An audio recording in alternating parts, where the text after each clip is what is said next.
আরে আস্তে, আপনি একজন সেনাবাহিনী। আপনার অনেক শক্তি। আপনি সকালে ব্যায়াম করেন, আপনার সাথে আমি কি পারব? এটা তো আমার প্রথম। তাই বলছিলাম অন্য দিন হবে।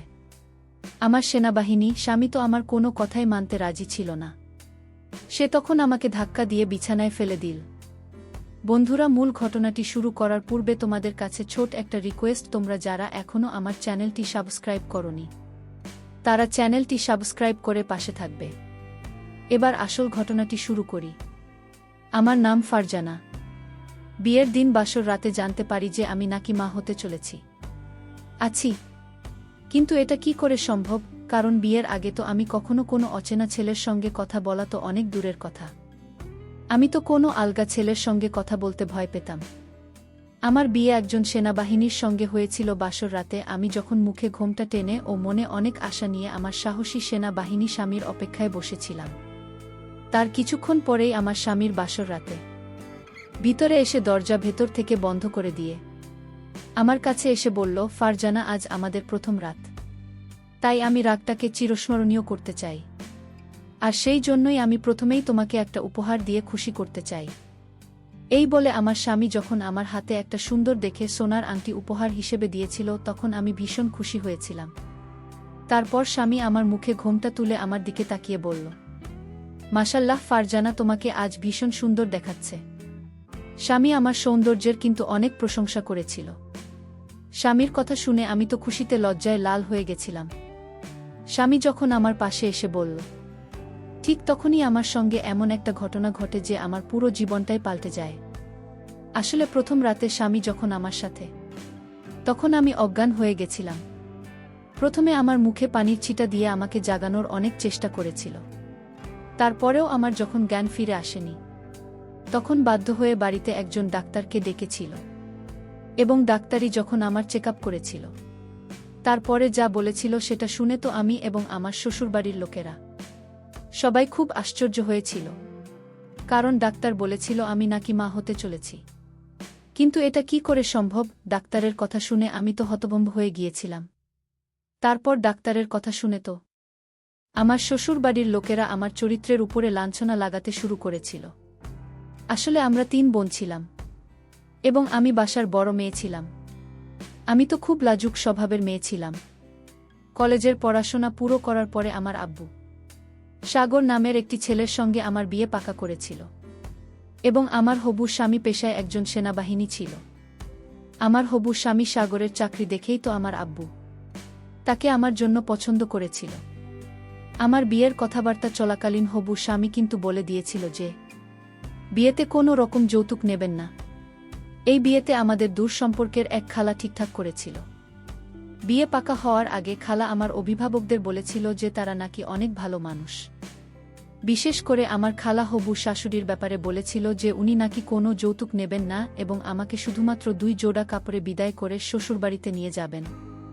তারপর আমার বিয়ে পাকা হওয়ার পরে আমার শ্বশুরবাড়ির লোকেরা যখন বিয়ের দিন ঠিকঠাক করতে এসেছিল, সেদিন আমার শাশুড়ি আমার আব্বু আম্মুকে আড়ালে নিয়ে গিয়ে বলেছিল যে সে নাকি শুধুমাত্র 2 জোড়া কাপড়ে আমাকে নিয়ে যাবেন।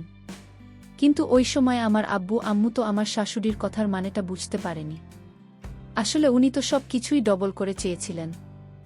ওই জন্যই উনি শুধু বারবার 2 জোড়া কাপড়ের কথা বলেছিলেন। সেদিন আমার শাশুড়ি আব্বু আম্মুকে বলেছিলেন যে এই বিয়েটা তো পাকা হয়ে গেছে, তাই উনি 10 ভরি গয়না এবং বাড়ির সমস্ত ফার্নিচার নেবেন। শুধু তাই নয়, উনি নগদ 5 লাখ নগদ টাকাও চেয়েছিলেন। এমনকি উনি এই কথাগুলো সাগরকে বলতে বারণ করেছিলেন এবং আমার আব্বু আম্মুকে হুমকি দিয়েছিলেন যে সাগরকে এই কথা বললে উনি কিন্তু এই বিয়েটা ভেঙে দেবেন। প্রথমে তো আমার অভিভাবকরা বুঝতেই পারেনি যে আমার শাশুড়ি এতটা লোভী মানুষ ছিলেন, কারণ আমার খালাতো তাদের ব্যাপারে অনেক তারিফ করেছিল। কিন্তু বিয়ে পাকা হওয়ার পরে আমার আব্বু আর পিছু সরতে পারেনি।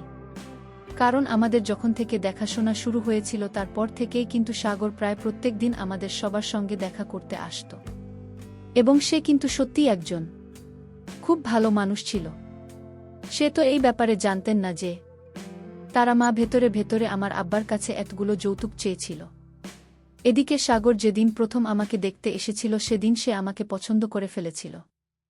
আসলে আমি 18 বছরের খুব সুন্দরী তরুণী ছিলাম। তারপর সে কিন্তু প্রত্যেক দিন আমাকে দেখার বাহানায় আমাদের বাড়িতে আসত। এবং তার সঙ্গে আমাদের এত ভালো সম্পর্ক তৈরি হয়েছিল যে আমার আব্বু তো নিজের মনের মধ্যে গেঁথে নিয়েছিল যে যতই যাই হয়ে যাক না কেন আমার বিয়ে কিন্তু সাগরের সঙ্গে দিবে।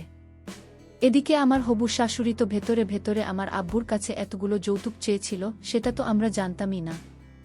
তারপর ধীরে ধীরে যখন আমার বিয়ের দিন কাছে আসে, তখন গায়ে হলুদের দিন সাগরের বাড়ি থেকে সবাই আমাদের বাড়িতে এসেছিল। তার মা, চাচিরা, খালারা এবং সাগর নিজেও এসেছিল।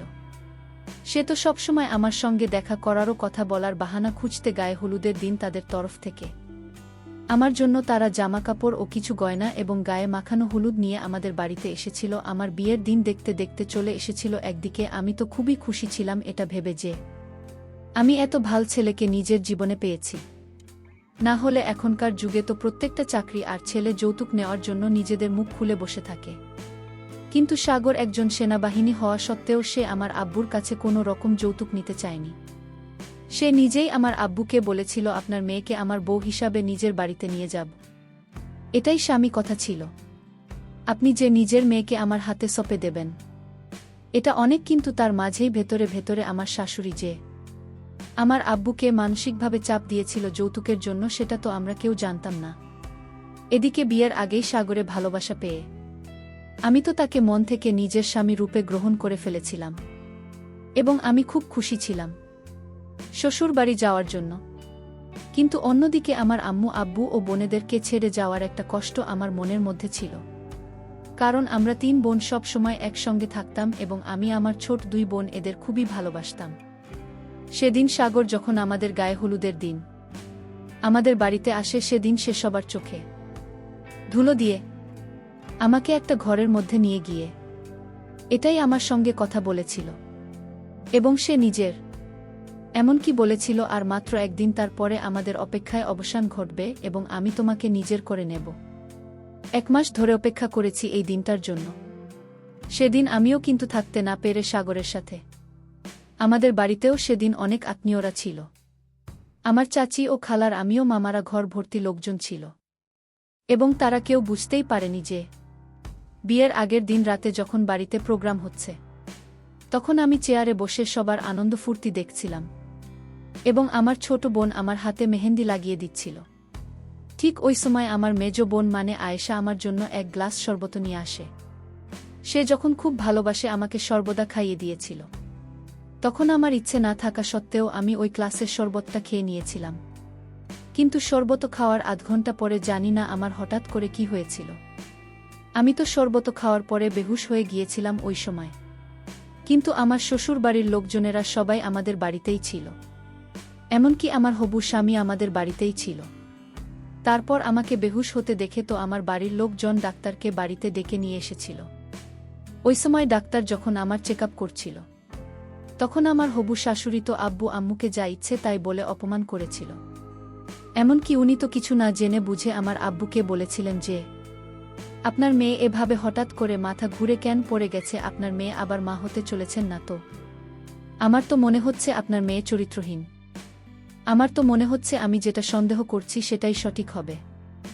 আপনার মেয়ে নিশ্চয় কিছু না কিছু আছে করেছে, না হলে এভাবে হঠাৎ করে সে মাথা ঘুরে কেন বেহুশ হয়ে গেছে? আমার শাশুড়ির কথা শুনে আব্বু তো ওনার সামনে হাত জোড় করে অনেক অসহায় হয়ে বলেছিলেন, আমাদের উপরে বিশ্বাস করেন, আমার মেয়ে রকম কখনো করতে পারে না, হয়তো তার শরীর অনেক বেশি খারাপ ছিল, যার জন্য সে মাথা ঘুরে পড়ে গেছে ওই সময়। কিন্তু আমার স্বামী তার মাকে বলেছিলাম, মা, তুমি কিছু না জেনে বুঝে কিভাবে ফারজানার উপর এত বড় মিথ্যা আরোপ করতে পারলে? শুধুমাত্র গর্ভবতী হলে কি মাথা ঘুরে পড়ে যায়? আরও তো অন্য কিছু ব্যাপার থাকতে পারে। তাই তুমি ফারজানার ব্যাপারে আর একটাও বাজে কথা বলবে না। ফারজানার উপরে আমার অনেক বিশ্বাস আছে। আমি তাকে গত 1 মাস থেকে চিনি, জানি। তাই আমার বিশ্বাস আছে যে ফারজানা এরকম কখনো করতে পারে না। ওই সময় আমাদের বাড়িতে উপস্থিত থাকা সব কুটুমজনেরা কিন্তু আমার ব্যাপারে এরকম মন্তব্য করেছিল। ঠিক ওই সময় আমাদের ঘরের জানালা দিয়ে কেউ রিপোর্টের ছুঁড়ে ফেলে দেয়। ওই রিপোর্ট দেখে আমার শাশুড়ি তো হাউমাউ করে কাঁদতে কাঁদতে ওই রিপোর্ট হাতে নিয়ে তার ছেলের কাছে গিয়ে বললেন, দেখতে পাচ্ছিস তো, এখন তো তোদের বিয়ে হয়নি, আর তুই এই মেয়েটার উপরে এত ভরসা করছিস। তাহলে এই রিপোর্ট টেস্ট কেন এখানে কেউ ছুঁড়ে ফেলেছে? তাহলেই মেয়েটার মধ্যে নিশ্চয়ই কোনো খুঁত আছে। তারপর আমার শাশুড়ি ডাক্তারের কাছে গিয়ে বললেন, ম্যাডাম আপনি সত্যি করে বলেন এই মেয়েটা কি হয়েছে? ডাক্তারের তখন সবার সামনে বলেছিল, আমি নাকি মা হতে চলেছি। ওই কথা শুনে তো আমার শাশুড়ি হাউ মাউ করে কাঁদতে কাঁদতে তার ছেলের সামনে গিয়ে বলেছিল, দেখলি তো, এবার তো আমার কথা বিশ্বাস করি না যে এই মেয়েটা চরিত্রহীন। ডাক্তারের চলে যাওয়ার পরে আমার যখন জ্ঞান ফিরে আসে, তখন আমার হবু স্বামী আমাকে সব কিছু বলেছিল। এদিকে আমার শাশুড়ি তো তার ছেলেকেই বিয়েটা ভাঙতে বলেছিল, কিন্তু আমার হবু স্বামীর সব কিছু জানার পরেও এই বিয়েটা ভাঙতে রাজি হয়নি। তারপর আমার শাশুড়ি একটা সুযোগ নিয়ে আমার আব্বু ও আম্মুকে বলেছিল যে উনি নাকি একটা শর্তেই বিয়ে করাতে রাজি আছেন। ওদিকে আমার আব্বু তো কেঁদে কেঁদে অস্থির হয়ে পড়েছিল। তারপর আমার শাশুড়ি বলছিল উনি নাকি 10 লাখ টাকা একটা 4 চাকা ও নেবেন, তবে নাকি আমাকে বাড়ির বুক করবেন। আমার আব্বু তো বাধ্য হয়ে আমার শাশুড়ির সব কথা মানতে রাজি ছিল। এদিকে আমার মা আমার আব্বুর সঙ্গে এই ব্যাপারে জড়ো করেছিল যে আমার আব্বু যদি তার জমানো সব টাকা আমার বিয়েতে খরচ করে দেয় তাহলে আর বাকি 2 মেয়ের বিয়ে কিভাবে দেবেন। এদিকে আমি আমার হবু স্বামীকে প্রমাণ দেওয়ার চেষ্টা করেছিলাম যে আমি চরিত্রহীন নই এবং আমি মা হতে পারি না, কারণ আমি তো কারো সঙ্গে। তাহলে আমি কিভাবে মা হতে পারি? আমি তো অনেক বেশি ঘাবড়ে গিয়েছিলাম আমার বিয়ে নিয়ে, কারণ আমি যখন শুনেছিলাম যে আমি নাকি মা হতে চলেছি, আমি তো তখন ভেবে নিয়েছিলাম যে এবার তো আমার বিয়েটা ভাঙা নিশ্চিত, কারণ কোনো ছেলে বিয়ের আগে যখন মেয়েটার ব্যাপারে এটা জানতে পারবে যে আছে, তাহলে তো সেই ছেলেটা কখনোই মেয়েকে বিয়ে করবে না। কিন্তু সব কিছু জানার পরেও আমার হবু স্বামী আমাকে বিয়ে করতে রাজি ছিল। এবং কেন সব কিছু জানার পরেও আমার স্বামী আমাকে বিয়ে করতে রাজি ছিল এটা জানার পরে কিন্তু আপনারাও আশ্চর্য হয়ে যাবেন। কিন্তু আমার স্বামী বলল শুধু আমার আব্বুর সামনে একটা শর্ত রেখেছিল যে আমাদের বিয়েটা পরের দিন নয়, আগামী 5 দিন পরে হবে, কারণ এসব ঘটনা তো আমাদের বিয়ের আগের দিন হয়েছিল। আমার আব্বু তো ওই সময় ছেলেপক্ষ ওদের সব শর্ত মানতে রাজি ছিল। ওদিকে আমার আব্বু আমার শাশুড়ির কথা মতো সব যৌতুক কিন্তু প্রস্তুত রেখেছিল, ঘরের সমস্ত ফার্নিচার থেকে শুরু করে 10 লাখ টাকা পর্যন্ত।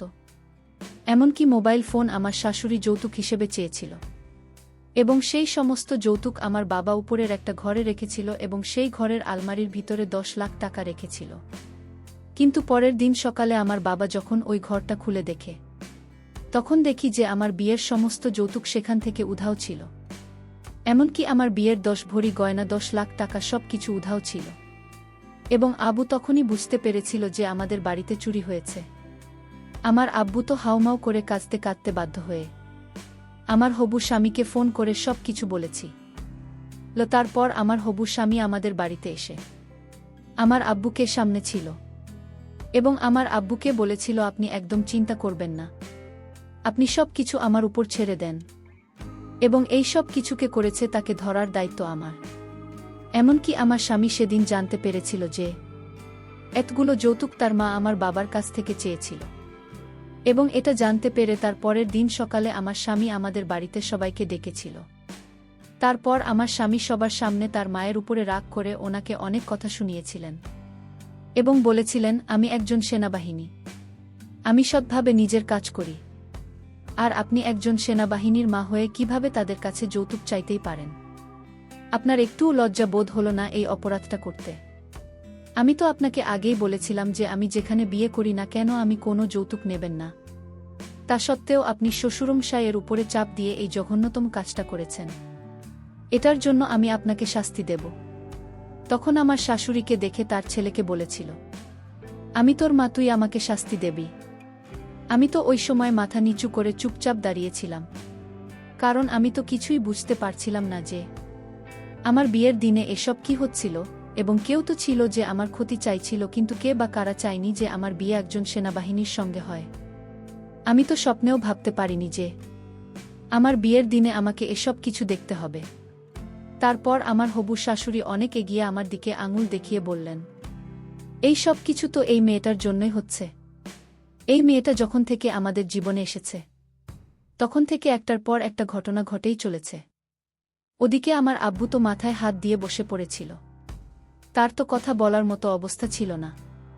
তারপর আমার হবু স্বামী তার মাকে চিৎকার করে বলল, আম্মু এবার অনেক হয়েছে। আপনি এবার চুপ করে থাকেন। কারণ আপনি সত্যিটা জানেন না। সত্যিটা শুধুমাত্র আমি ফারজানা জানি। তারপর আমার স্বামী ওখানে উপস্থিত থাকা কবির নামের ওই ছেলেটির কলার ধরে বলেছিল, এবার তুমি সত্যি কথা বল, না হলে কিন্তু অনেক খারাপ হবে। আসলে কবির আমাদের গ্রামে থাকত এবং কবির সঙ্গে আমার মেজ বোন আয়েশার খুব ভালো বন্ধুত্ব ছিল। আসলে তারা দুজনে একসঙ্গে কলেজে যেত। আমরা তো এটাই ভাবতাম যে তাদের দুজনের খুব ভালো বন্ধুত্ব রয়েছে, কিন্তু আমরা কেউ এটা জানতাম না যে কবির ও আয়েশা একে অপরকে খুব ভালোবাসতেন এবং আয়েশা শুধুমাত্র নিজের কথা ভেবে আমাকে এতটা বদনাম করেছিল। এবং আমার মেহেন্দির দিনে যখন আয়েশা আমাকে ভালোবেসে শরবত খাইয়েছিল, তখন তো আমি জানতেই পারিনি যে ওই শরবতের মধ্যে আয়েশা কিছু একটা মিশিয়ে দিয়েছিল, যেটা খেয়ে বেহুশ হয়ে গিয়েছিলাম। তারপর যে ডাক্তারটা আমাদের বাড়িতে এসেছিল, সেই ডাক্তারকে কবির ঘুষ দিয়ে বলেছিল যে ডাক্তার যাতে আমাদের বাড়ির লোককে মিথ্যা কথা বলে যে আমি গর্ভবতী আছি, এবং এই সব কিছু আমার সেন আসামি তদন্ত করার পরে জানতে পেরেছিল।